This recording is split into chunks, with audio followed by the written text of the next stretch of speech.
दोस्तों और मांगू मैं मौला से क्या, क्या ये कम है कि मेरे खुदा ने मुझे, क्या ये कम है कि मेरे खुदा ने मुझे अपने महबूब का।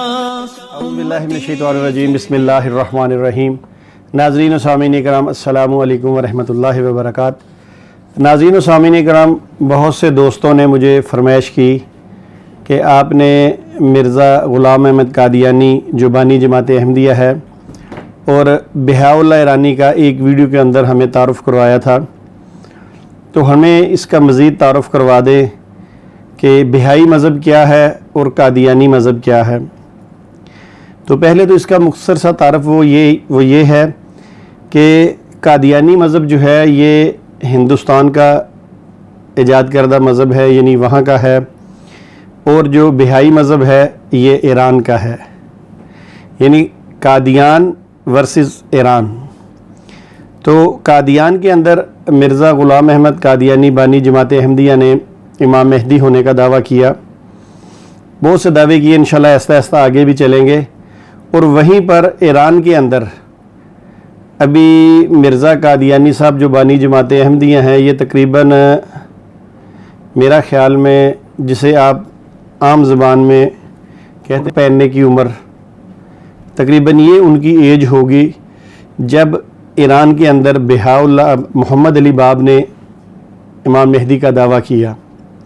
मोहम्मद अली बाब ने 1844 में ये दावा किया कि अल्लाह ने मुझे इमाम मेहदी बनाया है और मैं वही इमाम मेहदी हूँ जिसकी नबी करीम सल्लल्लाहु अलैहि वसल्लम ने बिशारत दी है। तो अब देखिए, बानी जमात अहमदिया जो हैं वो अपनी किताब में लिखते हैं कि जो मेरी पैदाइश है वो तकरीबन सिखों के वक्त 1839 या 40 में हुई। इंशाल्लाह मैं हवाला आपकी खिदमत में पेश कर दूँगा, लगा दूँगा। और इसी तरह अब आप अंदाज़ा कर लीजिए, अगर वो 1839 या 40 में पैदा हुए बानी जमात अहमदिया, तो बहाल अली मोहम्मद बाब जो था इसने 1844 में दावा किया, तो यानी यकीनन उस वक़्त बानी जमात अहमदिया 4 या 5 साल के होंगे। तो वो एक लंगोट पहनने की उम्र होती है। तो चलें, अब मैं आपको बताता हूँ कि बानी जमात अहमदिया ने जो दावाजात ख़ुद अपनी किताबों में लिखे हैं वो कहाँ से लिए हैं। बहुत सारे दावाजात इन्होंने बहाई कुतुब से ली हैं और आगे जाके लिखी हैं। तो चलिए मैं आपको इसका छोटा सा एक तारुफ़ करवा देता हूँ। आज आप सोच रहे होंगे कि मैं बानी जमात अहमदिया का लफ्ज़ इस्तेमाल कर रहा हूँ, मिर्ज़ा ग़ुलाम अहमद कादियानी साहब कह रहा हूँ। इसकी वजह है, बहुत से दोस्तों ने मुझे कहा है कि चूँकि कादियानी हज़रात के वो इमाम मेहदी हैं, मसीह मऊद हैं, उनके नबी और रसूल हैं, तो आप ज़रा उनके बड़े का इज़्ज़त एहतराम से नाम लें।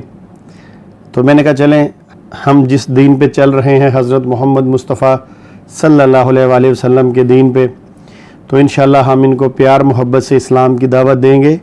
उसकी वजह यह है कि दीन इस्लाम तो है ही प्यार मोहब्बत का नाम। तो नाज़रीन व सामीन कराम, ये आपको बर्दाश्त करना पड़ेगा कि मैं उनको बानी जमात अहमदिया कहूँ।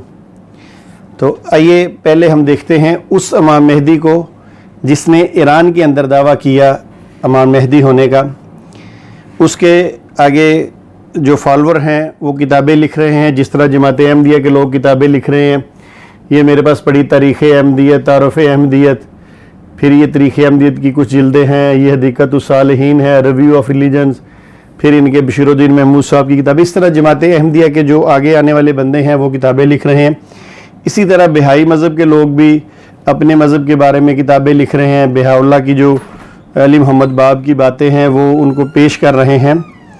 तो ये एक मेरे पास किताब है, इसका नाम है ज़हूर मेहदी व मसीह।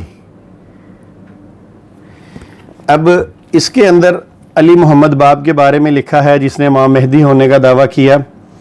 ये किताब का पेज नंबर है 12। ये इंशाल्लाह मैं हवाला लगा दूँगा। अब मैं आपको बहाई मज़हब का हवाला बताऊंगा तो फौरी तौर पर आपके जहन में आ जाएगा कि बिल्कुल यही बात बानी जमात अहमदिया ने अपनी किताब में लिखी है। तो हमें तो यही पता चलता है कि उन्होंने बहाउल्लाह की किताब से नकल करके लिखी है, यहाँ मैं चोरी वगैरह के अल्फाज इसलिए इस्तेमाल नहीं करता कि कादियानी हजरत बुरा ना मनाएं, तो मैं यही कह देता हूँ कि उन्होंने वहाँ से उठा के तो अपने किताबों में लिख दिया। लिखा है कि आप इस कायनात में अल्लाह ताला के नायब और पैगंबर हैं, यानी बहाउल्लाह अली मोहम्मद बाब के बारे में, इसलिए आपको खलीफतुल्लाह कहा गया है। मिर्ज़ा साहब ने भी अपनी किताब में ये लिखा है, आप सारे अम्बिया औलिया औसिया के जानशीन और उनके कमालात के वारिस हैं। इसी तरह हर अहमदी जो है वो मुसलमानों के सामने हमेशा यही पेश करता है कि मिर्ज़ा ग़ुलाम अहमद कादियानी बानी जमात अहमदिया जो है ये नबी करीम सल्लल्लाहु अलैहि वसल्लम के दीन के असल वारिस है, और इन्होंने फ़ना फिर रसूल होकर इनको अल्लाह ताला ने ये इनामात दिए हैं। मिर्ज़ा साहब ने इस्लाम की ऐसी खिदमत की है कि जो आज तक कोई नहीं कर सका। ये अहमदी हज़रात का कहना है, हालांकि वैसे हमें तो कोई खिदमत ऐसी नज़र नहीं आती। चलें, अगर कादियानी हज़रात को पता हो तो मुझे ज़रूर बताइएगा। आगे कहते हैं, हदीस में आया है कि मेहदी दीवार काबा के साथ खड़े होकर ऐलान फरमाएंगे। अच्छा, तो मिर्ज़ा साहब ने तो इंडिया के अंदर ऐलान फरमाया है। ये बहाई मज़हब वाले ये कह रहे हैं कि हदीस में ऐसा लिखा है, तो यकीनन हदीस में तो ऐसा ज़रूर आया है। जो मेहदी होंगे इनकी जो शनाख्त होगी, फिर जो मेहदी अलैहिस्सलाम से बैत ली जाएगी वो खाना काबा के अंदर होगी। चलें, बहरहाल ये मौजू लहदा है, इंशाल्लाह इस पर फिर वीडियो बनाएंगे कि मिर्ज़ा साहब ने बैत कहाँ ली और वो जो शख्स था सूफ़ी जान मोहम्मद जिसके घर में ली। तो बहरहाल मिर्ज़ा साहब ने जब बैत ली वो दौर चल रहा था 1889 का। चलिए आगे देखते हैं क्या लिखा है। फिर ये कहते हैं बहाई मज़हब वाले कि जो शख्स भी अली मोहम्मद बाब को देखे, तो उसके बारे में वो क्या कहते हैं कि जो शख्स भी आदम, शीश, नूह, साम, इब्राहीम, इस्माइल, मूसा, यशु, शमून और हज़रत मोहम्मद मुस्तफ़ा सल्लल्लाहु अलैहि वसल्लम और आइमा की ज़ियारत करना चाहे तो वो मेरी ज़ियारत कर ले। अस्तग़फ़िरुल्लाह रब्बी मिन कुल्लि ज़ंबिन व अतूबु इलैह। मैं सब के कमालात का वारिस हूँ। तो नाज़रीन सामीन इकराम, ये बहाई मज़हब का कहना है, और ये कब कहा?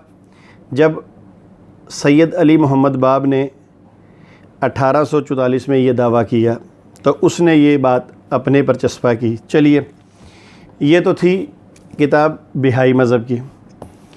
अब हम देखते हैं मिर्ज़ा ग़ुलाम अहमद कादियानी बानी जमात अहमदिया की किताब हकीकतुल वही कि इसमें उन्होंने क्या लिखा है।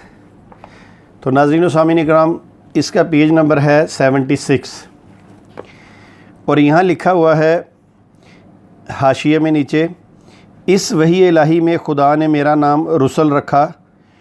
वहाँ भी उसने कहा ना कि वो पैगंबर और रसूल। मिर्ज़ा साहब भी यही कह रहे हैं, क्योंकि जैसा कि बराहीन अहमदिया में लिखा है कि खुदा ताला ने मुझे तमाम अम्बिया अलैहिस्सलाम का मज़हर ठहराया है और तमाम नबियों के नाम मेरी तरफ मंसूब किए हैं। अब देख लीजिए, इस किताब में और इस किताब में एक जैसी बातें आपको मिल रही हैं। ये चूँकि पहले लिखी गई है, ये बंदा पहले ये दावे करके गुज़र चुका है और मिर्ज़ा साहब बाद में आए हैं और बाद में मिर्ज़ा साहब भी वही बात कर रहे हैं। और जहाँ तक मेरे इल्म में है, मिर्ज़ा साहब के पास बहाई कुतुब तमाम मौजूद थी और मिर्ज़ा साहब ने उनका मुतालिया भी किया हुआ था।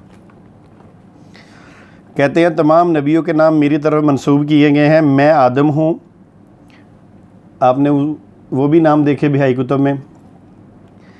मैं शीश हूँ, मैं नूह हूँ, मैं इब्राहीम हूँ, मैं इसहाक हूँ, मैं इस्माइल हूँ, मैं यकूब हूँ, मैं यूसुफ़ हूँ, मैं मूसा हूँ, मैं दाऊद हूँ, मैं ईसा हूँ और हज़रत सल्लल्लाहु अलैहि वसल्लम के नाम का मैं मज़हर उतम हूँ, यानी ज़िल्ली तौर पर मोहम्मद और अहमद हूँ। अस्तग़फ़िरुल्लाह रब्बी मिन कुल्लि ज़ंबिन व अतूबु इलैह। मेरा नाज़रीन, बहुत कुछ कहा जा सकता है, सिर्फ़ इसलिए नहीं कह रहा कि कादियानी हज़रात नाराज़ ना हो। मेरा मकसद तो इन तक पैगाम पहुंचाना है, सही पैगाम इन तक पहुंच जाए। तो यहाँ मैं कादियानी हज़रात से रिक्वेस्ट करता हूँ कि वो इस चीज़ को चेक करें कि मिर्ज़ा साहब ने ये जो दावे लिखे हैं, जो ये बातें लिखी हैं क्या जो पहला इमाम मेहदी गुज़र के गया है उनकी किताबों से लेके लिखी हैं। इंशाअल्लाह इस पे मज़ीद आगे वीडियो आएंगी, आप मुलाहज़ा करते रहिए और अपने पास महफूज रखा करें, ताकि जब भी किसी कादियानी से बात हो तो आप भी बड़े प्यार मोहब्बत के साथ उनको ये बातें बताएं कि मिर्ज़ा जी ने कहाँ से ये नकल मार के अपनी किताबों में ये बातें लिखी हैं। मुल्क पाकिस्तान के लिए बहुत सारी दुआ कीजिएगा, मुल्क पाकिस्तान के इदारों के लिए दुआ कीजिएगा, इस्लाम के लिए दुआ कीजिएगा कि अल्लाह ताला पूरी दुनिया में इस्लाम का गलबा फरमाए और अल्लाह ताला हमें दीन मोहम्मद सल्लल्लाहु अलैहि वसल्लम पर चलने की तौफीक अता फरमाए। वमा अलैना इल्लल बलागुल मुबीन। अस्सलामु अलैकुम व रहमतुल्लाहि व बरकातुहू।